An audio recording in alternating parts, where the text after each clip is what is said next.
গল্পের দেশে তোমাকে আবারও স্বাগত। আজকে যে গল্পটি পাঠ করব সেটি হলো প্রার্থনা। লিখেছেন আশাপূর্ণা দেবী। গল্প পাঠে আমি দীপালি। কিছুদিন আগে পর্যন্ত যেতে আসতে গলির মুখে দেখা হলে চোখের আর ঠোঁটের একটা বিশেষ আকুঞ্চনে পরিচয়ের স্বীকৃতিটা দিচ্ছিল। ভটভটি আর আমল পর্যন্ত দিয়েছিল, এখন আর দিচ্ছে না। দামি মোটর গাড়ি কেনার পর থেকে পাড়ার লোককে আর চিনতেই পারছে না। ধরন ধারণ দেখে মনে হচ্ছে যেন এই পাড়ায় ওই কমলেশ বোস ব্যতীত আর কোনো মানুষই নেই। চলনে বলনে দৃষ্টিক্ষেপণে আর পদক্ষেপণে সেই বিশ্বনস্বাদ ভাব, যে ভাবটি হঠাৎ বড়লোকদের একচেটিয়া। ওটা আশ্চর্যের নয়, ওটাই জাগতিক নিয়ম। তথাপি পাড়ার লোকেরা দেখে জ্বলে যায়। বিশেষ করে জ্বলে রবিপদ রায়, গলির মধ্যেকার ৫ নম্বর বাসার বাসিন্দা। সে বলে, মটমটানি দেখো, মটমটানি দেখলে মনে হয় তামাম দুনিয়ায় ওই কমলেশ বোস ছাড়া দ্বিতীয় আর মনীষী নেই।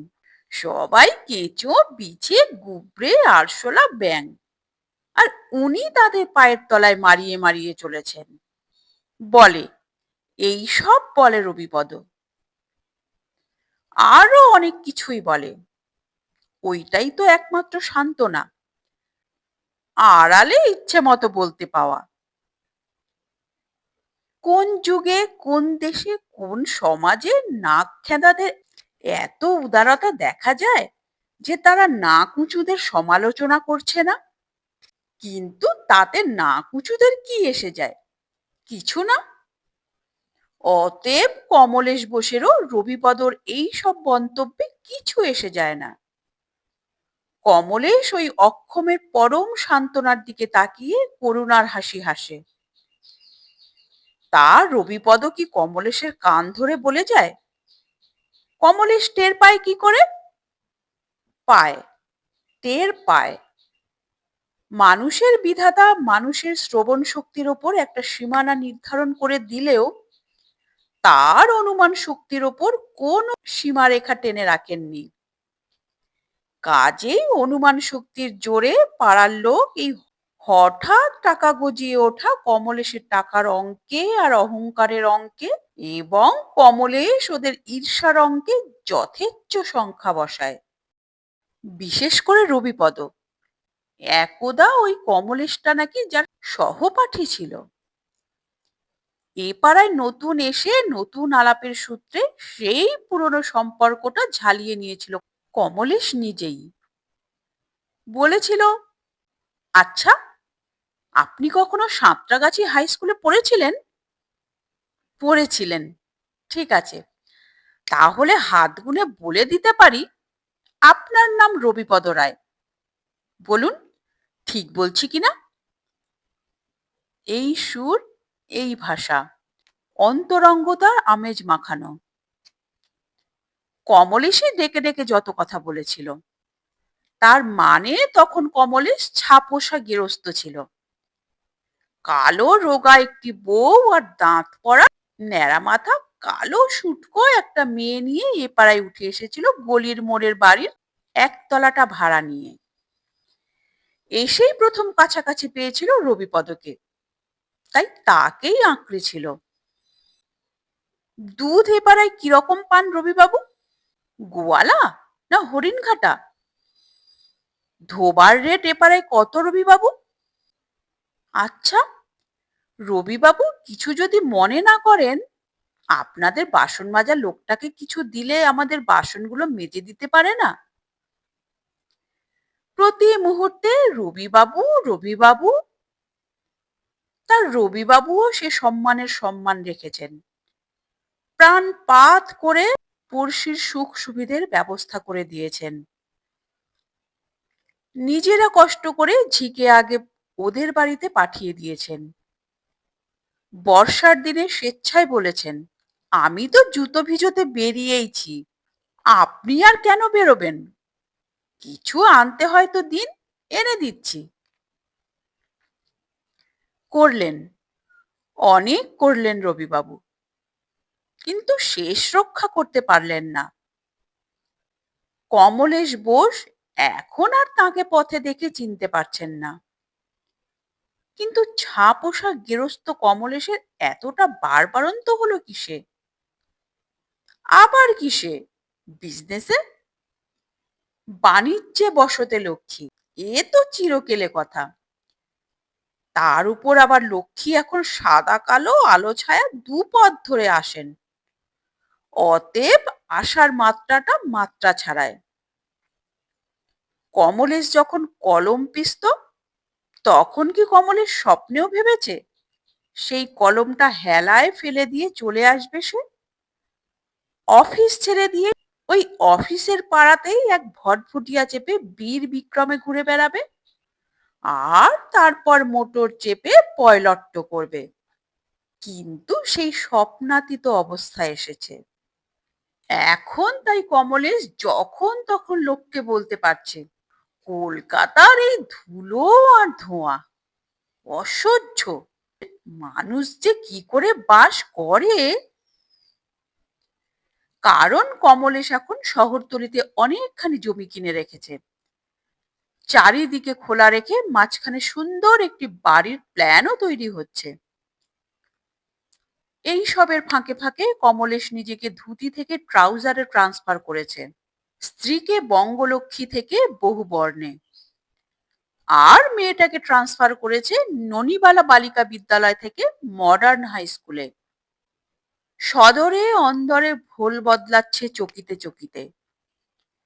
ইত্যবসরে সেই কালো রোগা আধঘোমটা বউটাই কিরকম ভেলকি খেলাতে শিখে গেছে। নিশ্চিত নিয়মে এখন রংটা একটু ফর্সা আর শ্বাসটা বেশ বেশি বেশি হয়ে যাওয়ায় তার মাথার চুল থেকে পায়ের নখের যে আধুনিকীকরণ হয়েছে, তা তাকে দিব্যি মানিয়েও গেছে। সেই মানানোর সঙ্গে মানান রেখে সে এখন মাঝে মাঝে বরের পাশে বসে গাড়ির স্টিয়ারিং ধরায় রপ্ত হচ্ছে। মেয়েটাকে যা তালিম দিচ্ছে সেও নিখুঁত। পাড়ার মেয়েদের সঙ্গে আর কথা কয় না সে। কেউ কথা কইতে এলে মুখ টিপে হেসে সরে যায়। কিন্তু এ সমস্তই তো নিশ্চিত অমোঘ, চন্দ্র সূর্যের মতোই স্থির ঘটনা। টাকা এলেই এসব আসবে। অথচ রবিপদর গাত্রদাহের শেষ নেই। রবিপদর মনে হয় এতখানি নির্লজ্জ দাম্ভিকতা পৃথিবীতে এই নতুন। হয়তো মনস্তাত্ত্বিকের বিশ্লেষণী যন্ত্রে ধরলে দেখা যেত একেবারে মূলে সেই সাঁতরাগাছি স্কুলের সহপাঠিত্ব। তবে রবিপদ সে কথা ভাবে না। রবিপদ এই নির্লজ্জতা আর দাম্ভিকতা বরদাস্ত করতে পারে না। রবিপদর মতে প্রত্যহ সকালে ঠিক যে সময় রবিপদ এক হাতে বাজারের থলি আর এক হাতে দুধের বোতল নিয়ে গলির কাছাকাছি এসে দাঁড়ায়, ইচ্ছে করেই ঠিক সেই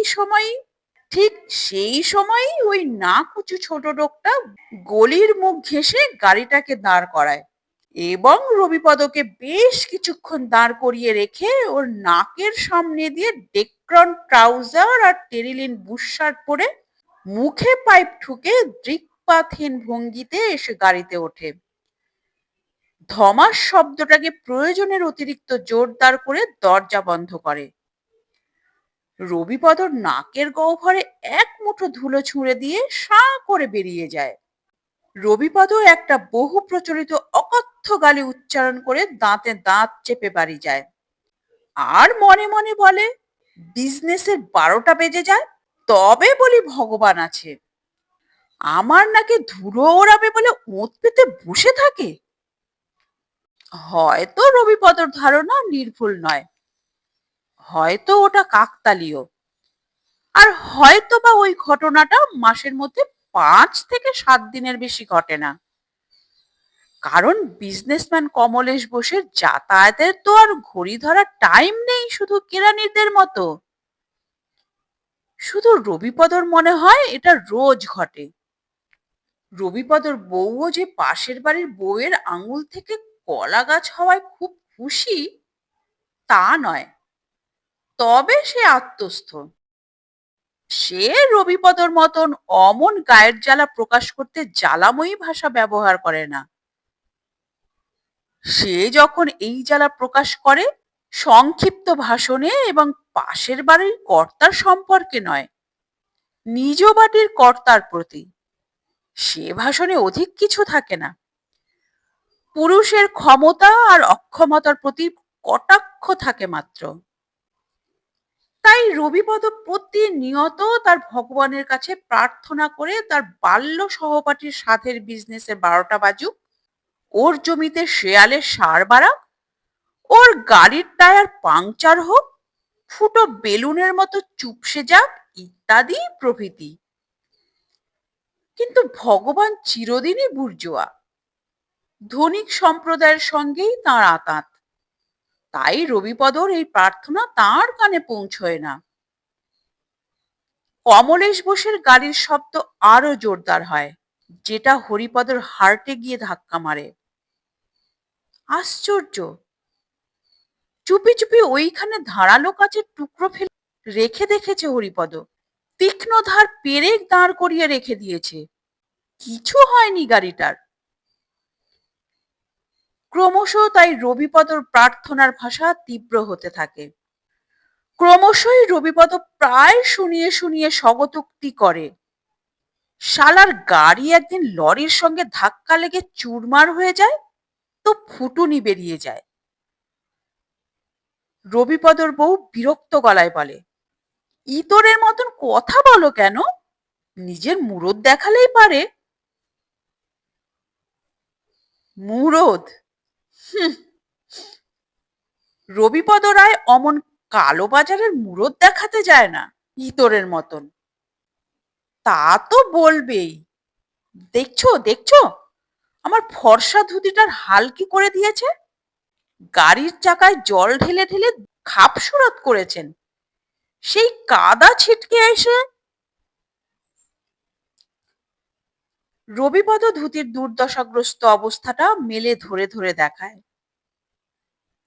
বউ যদি সহানুভূতি দেখাতো অথবা স্বামীর সঙ্গে গলা মিলিয়ে পাশের বাড়ির ফুটুনির আলোচনায় মুখর হতো, তাহলে হয়তো এত দাবদাহ হতো না রবিপদর। কিন্তু বউ সেদিক দিয়ে যায় না।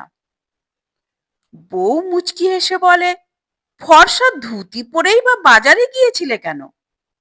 আগে তো যেতে না? আগে তো লুঙ্গি পরেই। রবিপদ জ্বলে যায়। রবিপদ বলে, ঠিক আছে, কাল থেকে বাঁধি পোতার গামছা একখানা পরে বেরোবো, তাতে যদি তোমার মুখোজ্জ্বল হয়। রাত দিন মুরদ নিয়ে খোঁটা, রাত দিন বিদ্রুপ, অথচ শাস্ত্রে বলেছে স্ত্রী ভাগ্যে ধন। কিন্তু রবিপদরও রাগের কারণ আছে বইকি, শুধু স্বাভাবিক ঈর্ষাই নয়, সূক্ষ্ম একটা অপমানের জ্বালাও ছিল। কমলেশ বোস যেন বিশেষ করে ওকে দেখিয়ে দেখিয়েই মুখের পাইপটা যৎপরনাস্তি কায়দায় ঠোঁটের কোণে ঝুলিয়ে রাখে, যেন ইচ্ছে করেই ওকে দেখলেই শীষ দিয়ে উঠে গাড়িতে চাপে।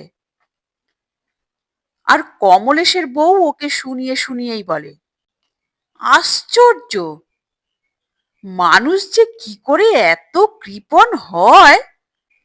একটা চাকর কি এতই দুষ্প্রাপ্য? একটা ভদ্রলোক হাতে কাঁধে ঝোলা ঝুলিয়ে রেশন আনছে, এ দৃশ্য সহ্য হওয়া শক্ত। এ দৃশ্য যে কিছুদিন আগে সপ্তাহে সপ্তাহে দেখতে হতো তাকে, তা অবশ্য মনে থাকে না তার, কারণ তার এখন গোটা তিনেক চাকর। বাড়িওয়ালাকে বলে বেশি সেলামি দিয়ে বাড়িটার দোতলা তিনতলা সবটা নিয়ে ফেলেছে কমলেশ বোস। বাড়িওয়ালাই উদ্বাস্তু।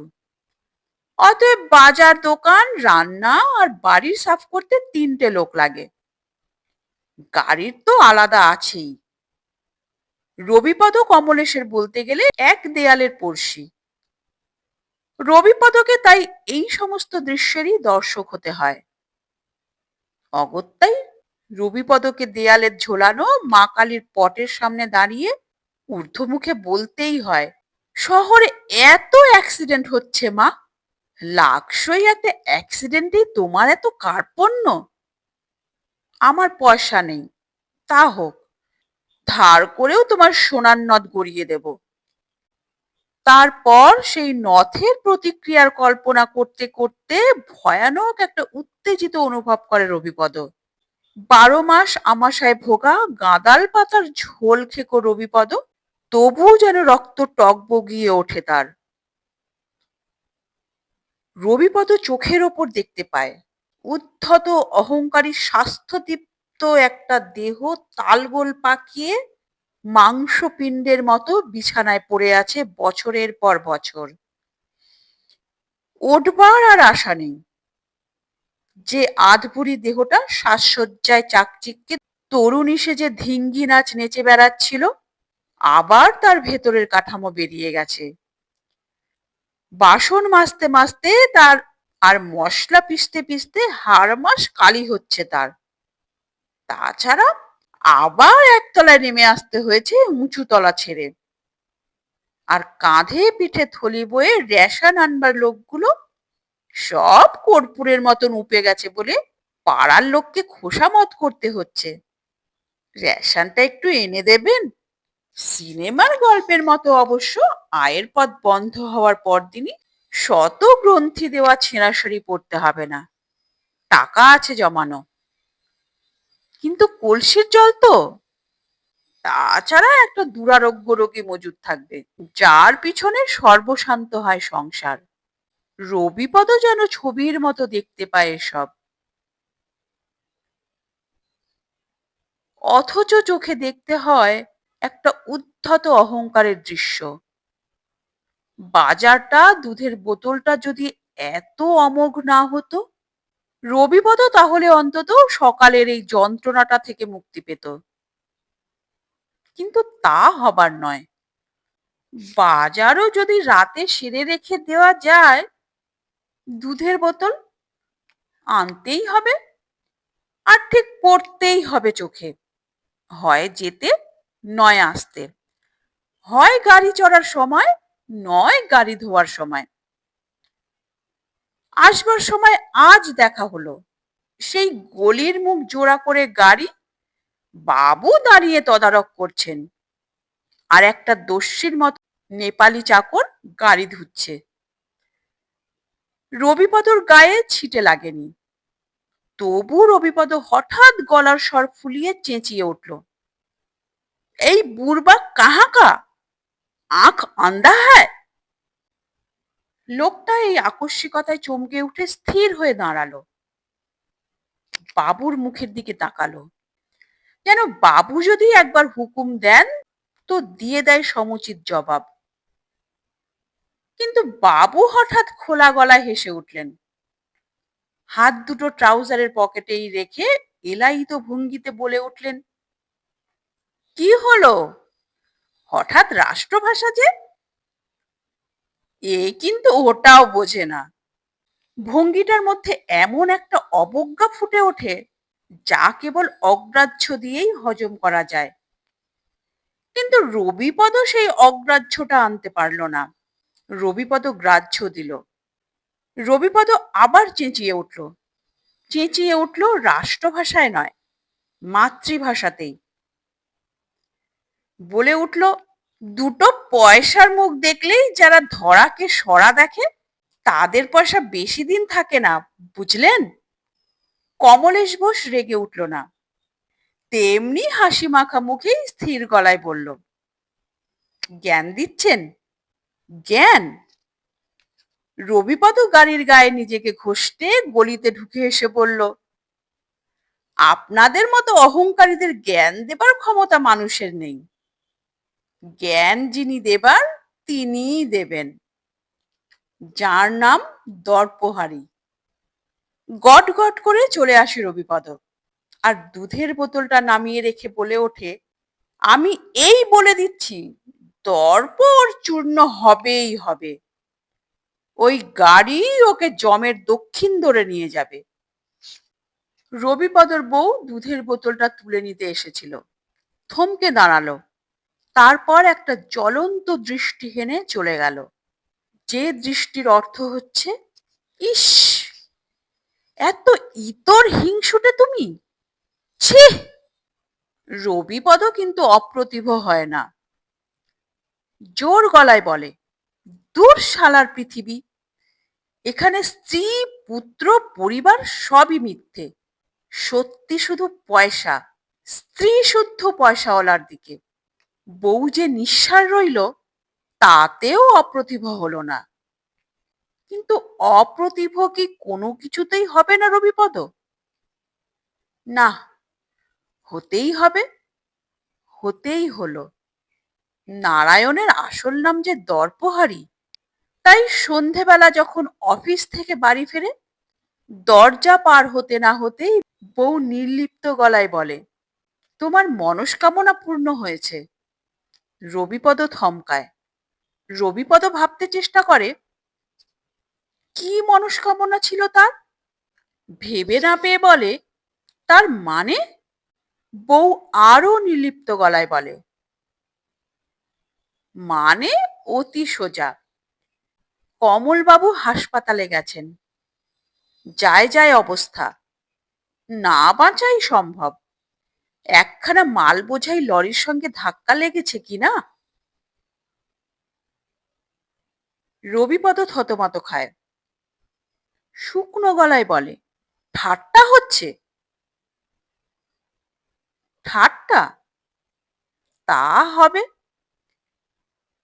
বউ আরো উদাস, ঠাট্টা কি সত্যি একটু পরেই টের পাবে, কান্নার রোল উঠবে তো। রবিপদ স্তব্ধ হয়ে যায়। রবিপদ দেখে তার নিজের স্ত্রী যেন তাকে কেটে কেটে নুন দিতে চাইছে।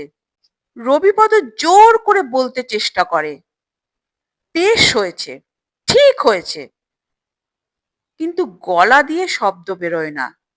শুধু মাথার মধ্যে, বুকের মধ্যে, বুঝিবার সর্ব শরীরের মধ্যে কিসের একটা রোল ওঠে। কিসের রোলে? আর্তনাদের, না প্রার্থনার, নাকি দুটোই? কিন্তু কমলেশ বোস হাসপাতালে পড়ে আছে বলে রবিপদ রায় প্রার্থনা করতে যাবে, তাকে বাঁচিয়ে দাও বলে? কেন, রবিপদ পাগল নাকি? অথচ আর্তনাদের সঙ্গে সঙ্গে রবিপদ সেই প্রার্থনাটাই করছে, না করে পারছে না, তাই করছে। দেয়ালে ঝোলানো পটের সামনে গিয়ে বলে, মা, রাগের মাথায় বলা কথা ধরবে তুমি? আমি গরিব, তবু ধার ধর করে তোমার সোনার নদ গড়িয়ে দেব, এই যাত্রা ওকে বাঁচিয়ে দাও। বলছে, ওর এই উল্টো পাল্টা কথায় ঠাকুর হাসছেন কিনা ভেবে দেখছে না, শুধু বলে চলেছে, মা, অপরাধ ক্ষমা করো, মা, প্রসন্ন হও, ও বাড়ি ফিরে আসুক, ও আবার তেজ দর্প করে গাড়ি চালিয়ে বেড়াক, নইলে নিজেকে আমি ক্ষমা করতে পারবো না। প্রার্থনা করছে রবিপদ চোখ খুলে রেখে, বুঝতে পারছে না। চোখ বুঝলেই একটা বীভৎস বিধ্বস্ত মাংসপিণ্ড দেখতে পাচ্ছে। কিন্তু মা কি প্রসন্ন হাসি হাসছেন, নাকি সেই ব্যঙ্গ হাসিটাই লেগে রয়েছে তার মুখে? হয়তো তাই। কারণ কোটি কল্পকাল ধরে মানুষকে দেখে দেখে আর তাদের প্রার্থনা শুনে শুনে মনুষ্য চরিত্রে অভিজ্ঞতা হয়ে গেছে মার। তিনি হাড়ে হাড়েই জানেন, যদি তিনি প্রসন্ন হন, যদি রবিপদর প্রতিবেশী হাসপাতাল থেকে বাড়ি ফিরে এসে আবার তেমনি উদ্ধত ভঙ্গিতে বীর দর্পে ট্রাউজারের পকেটে হাত দিয়ে শীষ দিতে দিতে গাড়ি ধোয়ায়, অথবা ঠোঁটের ফাঁকে পাইপ গুঁজে তরুণী সাজা আধবুড়ি বউটিকে নিয়ে গাড়িতে উঠে প্রয়োজনের অতিরিক্ত জোর দাঁড় করে গাড়ির দরজা বন্ধ করে, রাস্তার লোকের নাকে মুখে ধুলো উড়িয়ে সাঁ করে বেরিয়ে যায়, তাহলে এখনকার ওই প্রার্থনারত লোকটাই ঠিক বলে উঠবে, ইস! শালার বড় লোকের প্রাণ যেন বেড়ালের প্রাণ, মরেও মরে না। লাগে একখানা লরির সঙ্গে ধাক্কা। আর সোনার নথের সেই হাস্যকর প্রতিশ্রুতিটা, তার সেটা তো হাস্যকরই।